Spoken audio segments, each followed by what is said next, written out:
കാസർഗോഡ് തലപ്പാടിയിൽ 6 പേരുടെ മരണത്തിനിടയാക്കിയ വാഹനാപകടത്തിന് കാരണം ഡ്രൈവറുടെ അശ്രദ്ധയും അമിത വേഗവുമെന്ന് കേരള മോട്ടോർ വാഹന വകുപ്പിന്റെ റിപ്പോർട്ട്. അപകട കാരണം ഡ്രൈവറുടെ വീഴ്ചയെന്ന് കർണാടക സ്റ്റേറ്റ് റോഡ് ട്രാൻസ്പോർട്ട് കോർപ്പറേഷന്റെയും പ്രാഥമിക നിഗമനം. കർണാടക SRTCയും അന്വേഷണം പ്രഖ്യാപിച്ചു. തലപ്പാടിയിലെ അപകടത്തിനിടയാക്കിയ ബസ്സിൽ കേരള മോട്ടോർ വാഹന വകുപ്പ് ഉദ്യോഗസ്ഥർ നടത്തിയ പരിശോധനയിലാണ് ബ്രേക്ക് തകരാറായതാണ് അപകടത്തിനിടയാക്കിയതെന്ന് ഡ്രൈവർ നിജലിംഗപ്പ പോലീസിന് നൽകിയ മൊഴി തെറ്റാണെന്ന് കണ്ടെത്തിയത്. ബസിന്റെ ടയറിന് തേയ്മാനമുണ്ട്.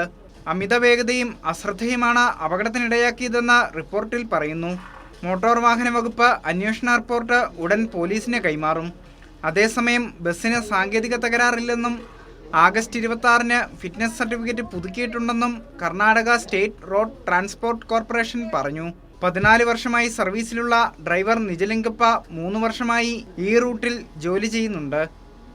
ഡ്രൈവർ വാഹനം കൈകാര്യം ചെയ്യുന്നതിലുണ്ടായ വീഴ്ചയാണ് അപകടത്തിന് കാരണമെന്നതാണ് പ്രാഥമിക കണ്ടെത്തൽ. വിശദമായ അന്വേഷണം നടത്തി തുടർ നടപടികൾ സ്വീകരിക്കുമെന്നും Karnataka state road transport corporation അറിയിച്ചു.